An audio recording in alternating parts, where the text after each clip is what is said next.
não parar, não precipitar e não retroceder. Então dizer para esse cara, sabe quando nós vamos parar? Nunca. Nunca na sua porca vida. Né?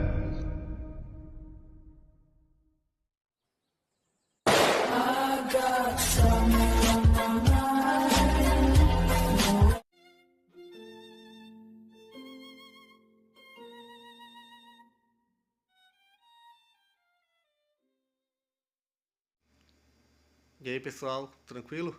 Então vem aqui antes do vídeo começar, pedir para vocês se inscreverem, quem não for inscrito, compartilhar, curtir, comentar.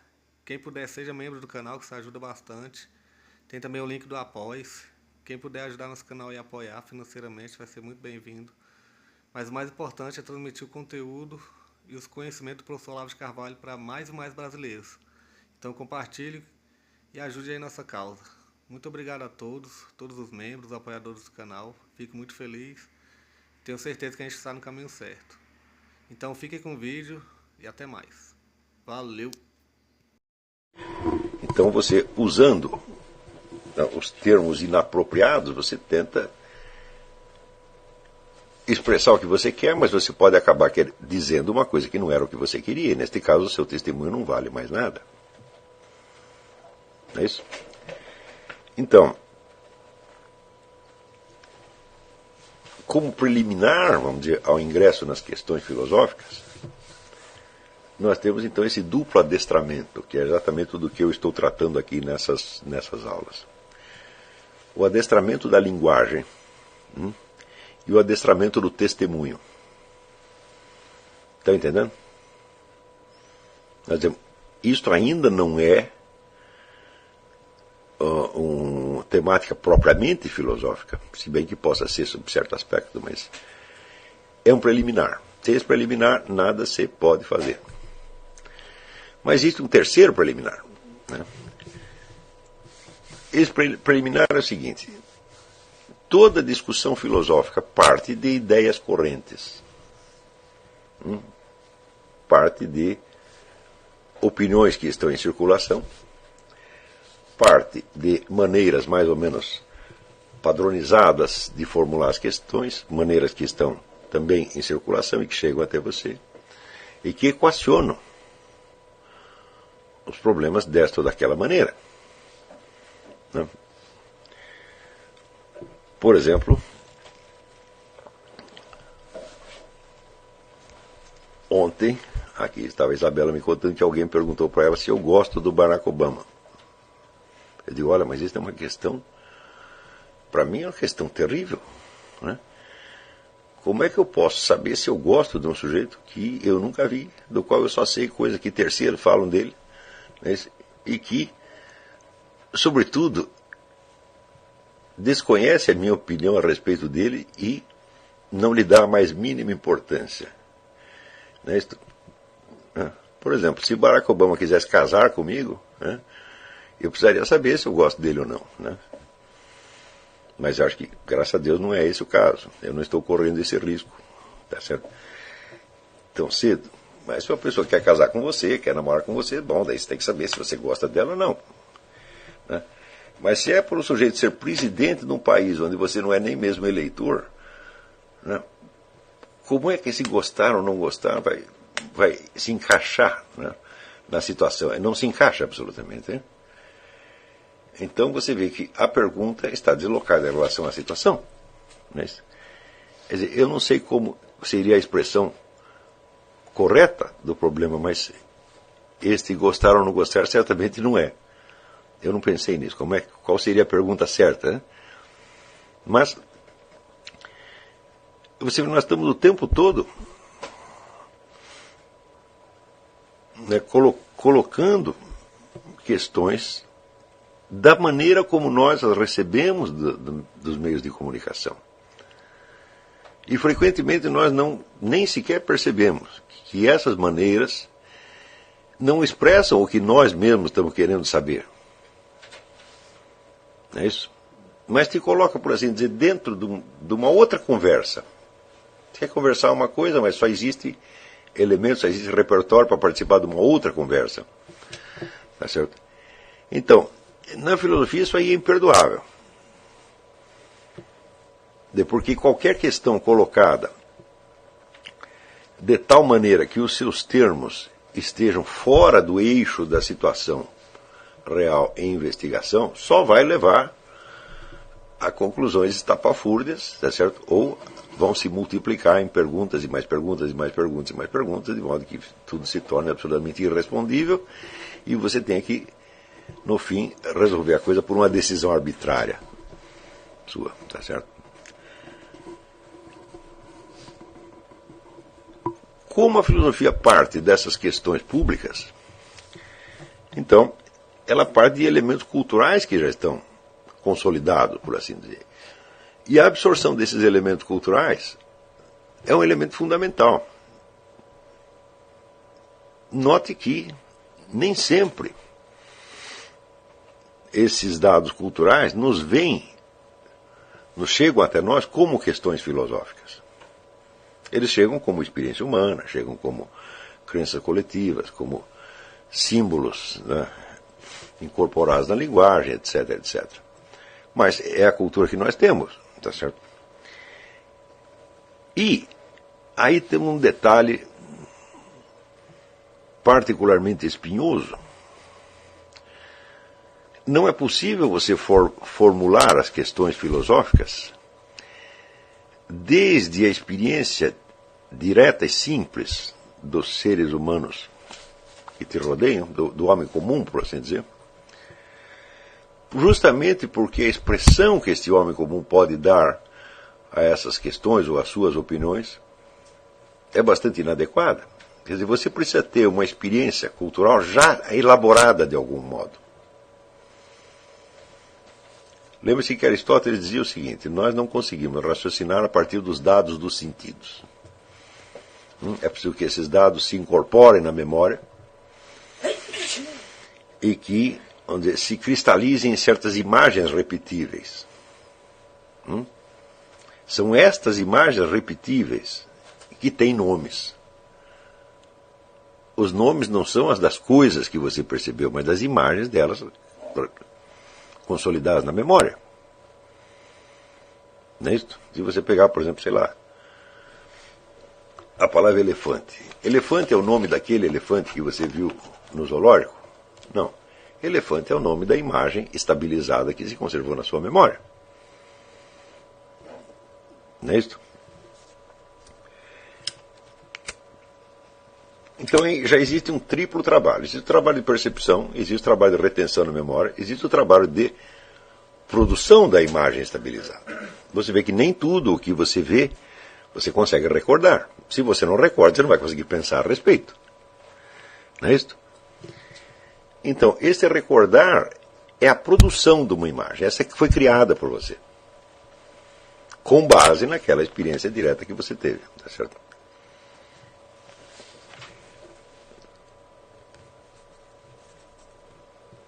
E por fim existe dessa imagem, vamos dizer, a extração de um conceito verbal. Você vai dar um nome àquilo e você vai ter uma definição aproximada do que você acha que é aquele negócio. Né? E é com estes elementos que nós vamos pensar e não com os elementos originários da própria experiência. Acontece que a experiência sensorial é estritamente individual. Ninguém vê com os seus olhos, ninguém ouve com os seus ouvidos, e ninguém toca os objetos com as suas mãos. Né? Cada um faz com as próprias. Né? Na transposição disto para a memória, note bem, já existe a intervenção do elemento externo de ordem coletiva.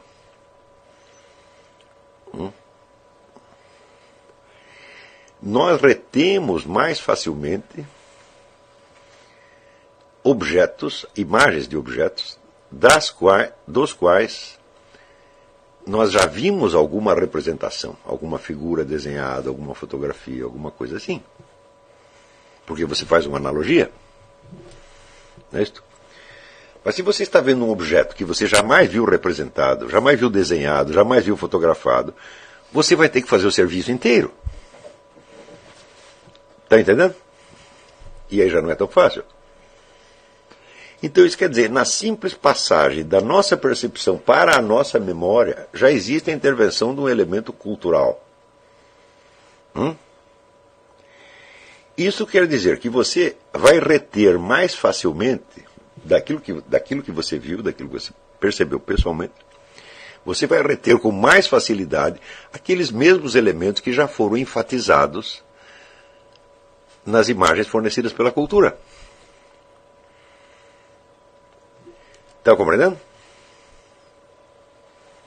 E aí já existe uma interpretação. Não é isso?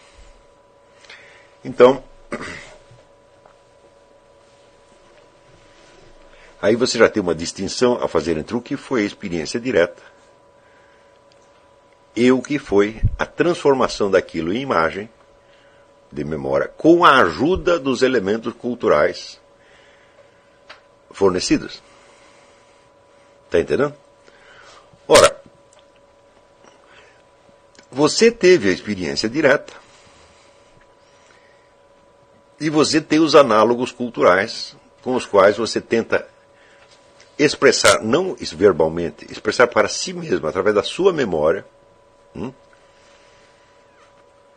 o essencial daquela imagem que você deseja reter. Mas como aí já houve uma interpretação vinda de fora, essa interpretação pode não ser exatamente a que confere com a sua experiência pessoal. Aí você já tem um elemento de tensão entre a experiência direta e as formas culturais que você usa como elemento auxiliar para reter essa experiência da memória. Estão compreendendo? Ora, esses análogos culturais que você recebe podem ser perfeitamente adequados àquilo que você deseja reter, mas podem não ser. E aí existe uma tensão. E nessa tensão, quem sempre sai perdendo é você. Porque a força dos elementos culturais é muita. E você viu as coisas de uma certa maneira, mas como na cultura que você está, elas costumam ser representadas de uma outra maneira. Forma-se aí como se fosse uma discussão entre o indivíduo que está falando sozinho e uma plateia que também está falando, muita gente ao mesmo tempo, né, e que sufoca a voz dele. Então você acaba recordando não aquilo que você viu, mas aquilo que as imagens consolidadas na cultura lhe permitem. Isto, vamos dizer, para a prática da filosofia, é um negócio absolutamente essencial. Você aprender a distinguir entre o que foi que você viu e o que foi que a cultura o ajudou a reter. E aí você vai ver que às vezes existem abismos. Só que para isso você vai precisar aprimorar a sua linguagem de maneira que você consiga expressar a experiência, tá certo? Tal como ela realmente apareceu. Ora, mas acontece que quando você vai expressar em palavras, as palavras também vêm de fora, as palavras também são elementos culturais consolidados que você recebe. E você então vai ter que aprender a manejá-las de tal modo que elas digam o que você quer e não o que, vamos dizer, a cultura em torno permite ou habitualmente permite. Está entendendo? Então, a aquisição de uma linguagem pessoal, vamos dizer, é o elemento fundamental para você conseguir ser fiel à sua experiência direta, em vez de simplesmente repetir o que a sociedade ensinou a dizer a respeito daquelas coisas. E note bem, eu não estou falando... Esta dificuldade, ela entra em cena antes mesmo da expressão verbal. Está compreendendo? Quando você vê, por exemplo, o que se passa numa sessão de hipnose, onde as palavras do hipnotizador fazem o paciente recordar não aquilo que ele viu, mas aquilo que o hipnotizador sugeriu, você aí percebe como é fácil separar uma pessoa da sua experiência real e colocar dentro da memória dela uma experiência substitutiva. Mas não é preciso uma hipnose para que você passe por isto. nós passamos por isso frequentemente. Na maior parte dos casos, isso não é um problema, porque a cultura em torno ela não está a fim de sacanear, tá certo? E os elementos que ela te fornece realmente te ajudam a expressar para você mesmo o que você viu. Mas quando há um antagonismo, tá certo? O antagonismo é decidido em favor da cultura e não em favor da individualidade. Não é isso? E se acontece isso, meu filho, a sua atividade filosófica acabou naquele mesmo momento.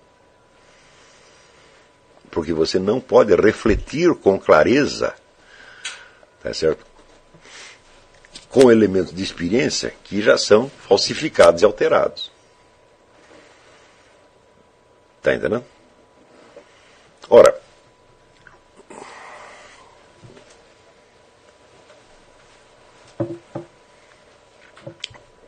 isso quer dizer que existe no início, na origem da atividade filosófica, existe uma atividade, por assim dizer, confessional, que é a atividade, vamos dizer, da testemunha, que relata para si mesma, de maneira fiel, aquilo que ela viu, aquilo que ela sentiu, aquilo que ela pensou, e, em suma, o mundo inteiro da experiência direta que ela teve.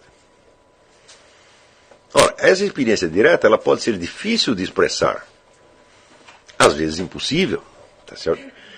Porém, ela é o material genuíno que você tem, porque o resto é tudo, vamos dizer, criação cultural. E as criações culturais, embora elas possam ter nascido de experiências genuínas também, podem ter nascido de outra coisa.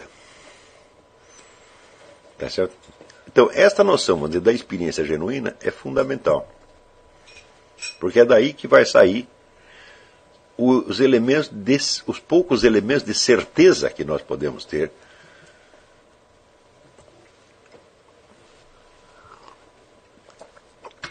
E são elementos de certeza precisamente porque você os viu pessoalmente.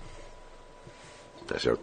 Você não precisa acreditar que você viu tudo, que a sua experiência é completa, mas aqueles detalhes, aqueles aspectos que você viu, você tem a certeza que não foi você que inventou. Por exemplo, você assistiu ao crime, você viu um sujeito matar um outro. Não foi você que o matou. Não foi uma historinha que você criou. E neste caso, você sabe perfeitamente, você percebe claramente a diferença entre o observar, ou seja, entre o receber uma informação e o criar a informação. Isso. Claro que ao contar a história, você pode alterá-la. Porque até ao recordá-la, você pode alterá-la, quanto mais ao descrevê-la, não é isso? Por exemplo, você pode tentar tornar a história mais interessante. Não é isso? Ou ao contrário, tentar atenuá-la. Mas essa tentativa de enfatizar ou de atenuar não faz parte da experiência originária. Foi introduzida depois e por outros motivos. Está compreendendo? Então, se na prática da filosofia, vamos dizer, a busca de uma certeza razoável, certo? A busca de uma certeza criticamente analisada e fundamentada é a parte essencial, então nós temos que começar a fazer isto, aprender a fazer isto, desde os elementos de experiência direta que nós temos. Estão compreendendo?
Chegamos a mais um final de uma aula, de um vídeo. Espero que tenham gostado. Quem não se inscreveu ainda, se inscreva, compartilhe, comente. Ajude o nosso canal, apoie, seja membro. E ajude o nosso canal a chegar a cada dia a mais brasileiros que precisam muito do conhecimento do professor Olavo de Carvalho. Então é isso aí, fique com Deus, até o próximo. Valeu! Então é isso aí, pessoal. Que é o nosso canal. Que são alguns livros que eu já li. A maioria foi doação, mas alguns eu adquiri, professor Olavo de Carvalho. Alguns livros se perderam aí que eu emprestei. Professor Alexandre Costa. A Bíblia Sagrada.